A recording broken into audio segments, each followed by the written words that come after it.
Praise lord. ప్రభువైన యేసుక్రీస్తు నామంలో మీ అందరికీ కూడా వందనాలు.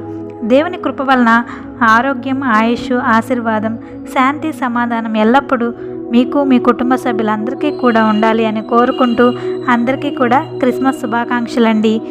దేవుడు ఈ లోకానికి మానవుని రూపంలో ఎందుకు వచ్చాడు, మరి క్రిస్మస్ గురించి కొన్ని మాటల్ని ఈరోజు మనం ధ్యానించుకుందామండి.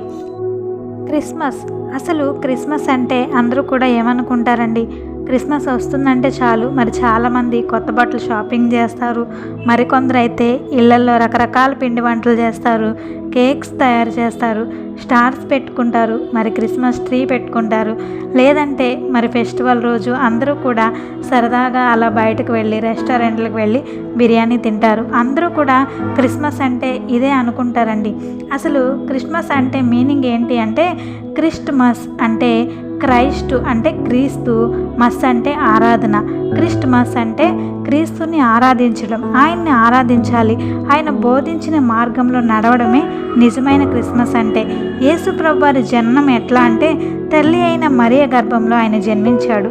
మరి మరియ కన్యకండి, ఇంకా వివాహం జరగలేదు, యేసేపుతో వివాహం చేయాలని అనుకున్నారు. మరి మరియమ్మ చాలా పరిశుద్ధురాలండి, దైవభక్తి, నిజాయితీ కలిగిన స్త్రీ అండి.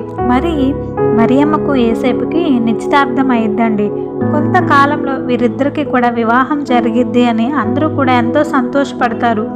ఈలోపే మరి మరియమ్మ ప్రార్థించుకొని పడుకున్నప్పుడు ఒక కల వచ్చిందండి. ఆ కలలో గబ్రియేలు దూత కనబడి, మరియమ్మ, నీవు పరిశుద్ధాత్మ ద్వారా గర్భవతివి కాబోతున్నావు, నీవు ఒక బిడ్డకు జన్మనిస్తావు, ఆ బిడ్డకు యేసు అని పేరు పెట్టు అని దేవదూత చెప్పిందండి. మరి మరియమ్మ ఎంతగానో భయపడింది.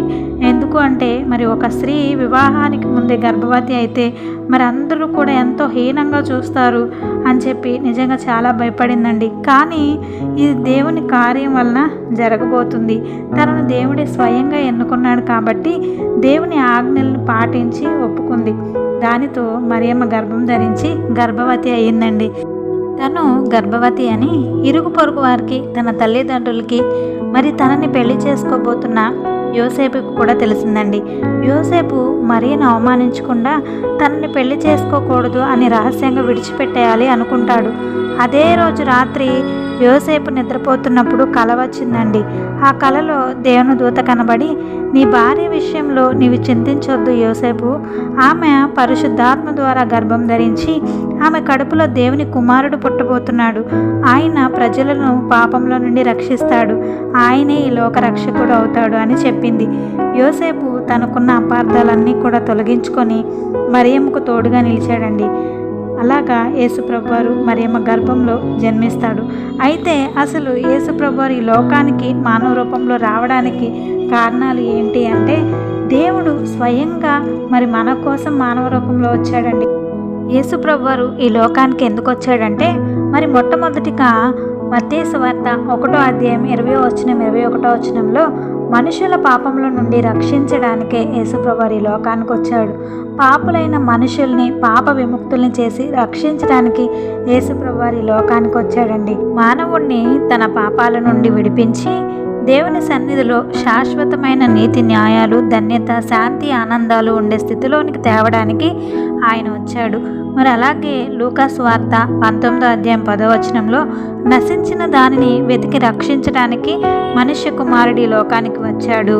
మరి మానవుడు తమ పాపాల్లో పడి దారి తప్పిపోయి నశించిపోతూ ఉన్న మనుషుల పట్ల దేవునికి జాలి, కనికరం ఉన్నాయండి. మనుషులు మంచివారని, తన ప్రేమకు యోగ్యులను కాదు, ఆయన వారిని ప్రేమిస్తుంది. ఆయన ప్రేమ గలవాడు కాబట్టే ప్రేమిస్తున్నాడు. ఆయన మనల్ని ఎంతగా ప్రేమిస్తున్నాడు, కేవలం మాటల్లో మాత్రమే కాదండి, క్రియల్లో కూడా ఆయన చూపించాడు.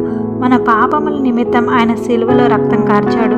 ఆయన యొక్క ప్రేమ ఒక జాతి, ఒక మతానికే అన్నాడా? ఈ మతం వారిని నేను ప్రేమిస్తున్నా, ఈ దేశం వారిని నేను ప్రేమిస్తున్నా అన్నాడా? లేదండి.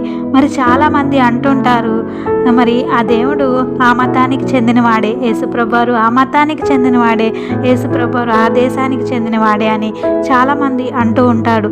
ఆయన ఒక మతానికి, ఒక దేశానికి మాత్రమే చెందినవాడు కాదండి. ఆయన లోకమంతటికి కూడా లోక రక్షకుడండి. ఆయన లోకంలో ఉన్న సకల మానవాళికి కూడా ప్రభు అండి. ఆయనే లోకరక్షకుడు, ఈ లోకాన్ని ఎంతగానో ప్రేమించును అని యోహాను సువార్త 3వ అధ్యాయం 16వ వచనంలో చూడొచ్చు. ఆయన మనల్ని సృష్టించిన సృష్టికర్త కాబట్టి నేను నీవు నశించిపోవడం ఆయనకి ఇష్టం లేదు. కాబట్టి దేవుడు ఈ లోకానికి వచ్చాడండి. రెండవదిగా మానవుల పాపాలను క్షమించడానికి ఆయన వచ్చాడు. మరి మత్తయి సువార్త 9వ అధ్యాయం 6వ వచనంలో మనం చూడొచ్చు. నా ప్రియ సహోదరులారా, దేవుడు మాత్రమే మన పాపాలను క్షమిస్తాడండి. మరి దేని ద్వారా కూడా నీకు పాప క్షమాపణ దొరకదు. అయితే యేసుప్రభు వారు ఒక పట్టణానికి వెళ్ళినప్పుడు అప్పుడు కొందరు ఒక పక్షవాతం వచ్చిన రోగిని పడక మీదే ఆయన దగ్గరకు తీసుకొని వచ్చారంట. యేసుప్రభు వారు వారి యొక్క విశ్వాసం చూసి పక్షవాతం కలిగిన రోగితో అంటాడంట, కుమారా, ధైర్యం తెచ్చుకో, నీ పాపాలకు క్షమాపణ దొరికింది అని. ఆయన పక్షవాత రోగితో లేచి నీ పడకెత్తుకొని ఇంటికి వెళ్ళు అన్నాడు. నా ప్రియ సహోదరులారా, నీ హృదయంలో నిజమైన పశ్చాత్తాపం, నమ్మకం ఉన్నప్పుడే పాపాలకు సంపూర్ణ క్షమాపణ దొరుకుతుందండి. అవి ఉన్నాయో లేదో దేవుడు మాత్రమే చూడగలడు. ఆయనకి మనిషి అంతరంగ స్థితి చక్కగా కనిపిస్తుంది. ఎప్పుడైనా ఎక్కడైనా ఎవరైనా సరే విశ్వాసంతో ఆయన వైపు తిరిగితే ఆ వ్యక్తి పాపాలన్నిటికీ కూడా క్షమాపణ దొరుకుతుందండి. మూడవదిగా మనం చూస్తే యోహాను సువార్త 8వ అధ్యాయం 12వ వచనంలో చీకటిలో ఉన్న వారిని వెలుగులోనికి నడిపించడానికి వచ్చాడండి. యేసు ప్రభువే ఈ లోకమంతటికి వెలుగు. మనుషులకు చీకటి మరణాల నుండి తప్పించుకునే దారి లేనప్పుడు యేసు ప్రభువు వెలుగును, శాంతిని తెచ్చాడు. మన యొక్క పాపాలను శాంతి మార్గంలో నడిపించాలని ఆయన ఈ లోకానికి వచ్చాడు. మరి ఈ రోజుల్లో చాలామంది చీకటి అంధకారంలో ఉంటున్నారు. వారు వెలుగులోనికి రావడానికి ఇష్టపడట్లేదు. ఎందుకంటే చీకట్లో చేసే పని ఎవరు కూడా చూడరు కదా, వెలుగులోనికి వస్తే అందరికీ కనబడుతుంది అనుకుంటారు. నా ప్రియ సహోదరులారా, చీకటి అనే అంధకారంలో నీ ఉండకు. దేవుని వెలుగులోనికి నీవు వచ్చినప్పుడు సత్యం అంటే ఏంటో నీకు తెలుస్తుంది. మరి నాలుగవదిగా మనం చూస్తే మార్గాన్ని చూపించడానికి ఆయన వచ్చాడండి. యోహాను సువార్త 14వ అధ్యాయం 6వ వచనంలో మనం చూడవచ్చు. నేనే సత్యమును, మార్గమును, జీవమును అని ప్రభువైన దేవుడు చెప్పాడు. ఆయనే సత్యం. ఆయన అబద్ధం ఆడని వాడండి. ఆయన మార్గంలో జీవం ఉంది, పవిత్ర మార్గం, పాపం అనేది ఉండదు. ఆయన మార్గంలో చీకటి అనేది ఉండదు. ఆయన మార్గం ఒక రాజమార్గం అండి. అలాంటి మార్గంలో నడవడానికి మనం ఇష్టపడాలి, ఆయన అనుసరించాలి. ఆయన బోధించిన మార్గంలో మనం నడవాలి. పాపాన్ని విడిచి ఆయన పరిశుద్ధుడు కాబట్టి మనం కూడా పరిశుద్ధులుగా జీవించాలి. నా ప్రియ సహోదరులారా, మరి ఒక పిల్లవాడు చిన్నప్పుడు తప్పటడుగులు వేస్తూ ఉన్నప్పుడు ఆ పిల్లవాడి యొక్క తండ్రి పిల్లవాడు చేతులు పట్టుకొని నడిపిస్తాడండి. చాలా జాగ్రత్తగా నడిపిస్తాడు. మరి ఆ పిల్లవాడు తన యొక్క తండ్రి చేయి విడిచిపెట్టాడంటే వాడికి తెలియదు, ఎదురు ఏముందో తెలియదు, ఏమొస్తుందో తెలియదు, ఏ గొయ్యి ఉందో కూడా వాడికి తెలియదు. అందుకనే తండ్రి మరి ఎక్కడ పడిపోతాడో అని చాలా జాగ్రత్తగా ఆ పిల్లవాడిని నడిపిస్తూ ఉంటాడు. అలాగే ప్రభువైన దేవుడు కూడా అంతేనండి. ఆయన మార్గంలోనికి నీవు వచ్చినప్పుడు సరైన దారిలో నీవు వెళ్ళగలవు, సరైన మార్గంలో ఆయన నిన్ను నడిపిస్తాడు. మరి అలాగే 5వదిగా మనం చూస్తే మత్తయి సువార్త 20వ అధ్యాయం 28వ వచనంలో మనుషుల కోసం ప్రాణం ఇవ్వడానికి ఆయన ఈ లోకానికి వచ్చాడు. మానవుల పాపాల కొరకు మరణించడానికి వచ్చాడు. మరి చూడండి, దేవుడే మనం చేసిన పాపాలకి రక్తం చిందించి మరణించడానికి ఈ లోకానికి వచ్చాడండి. ఆయన మన కోసం తన ప్రాణాన్ని అంతా దారపోశాడు. మన మీద ఆయనకున్న ప్రేమ ఏంటో దీన్ని బట్టే మనం తెలుసుకోవచ్చు. నా ప్రియ సహోదరులారా, ఏ ఎడ్ల యొక్క రక్తం, మేకల యొక్క రక్తం ద్వారా మానవుని యొక్క పాపాలు పోవండి.